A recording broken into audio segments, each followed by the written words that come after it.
Wait lang, anak. Kore mo, mami. Anak, wait lang. Arigato. Nakapila.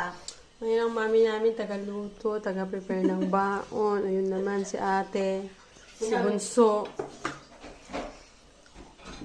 Nagabitbit ng mainit. O, diba? Ang sexy ng mami namin. Ang ganda pa, nakasibless pa yan. Feeling Gen Z. Sleeveless pang mami namin na yan, Feeling ah. Gen Z yarn. Paparty yan. Pag may pera. Oo. Naghihirap sa Japan. Oo, ayan. At yung mga pod namin. Okay, Ganyan lang dis- yung kay Evang nalagyan. Yan ang diskarte namin kasi. Akin na Ipang nilagyan, tatatlo pa lang to. Akin na kay Eva. Sabi ni Eva, Net, wala ba ito? Wala bang asukal? Gusto niya may asukal, eh wala nang tayong asukal. Oo, hindi tayo nakapagbili pala. Pero ayun, ano na,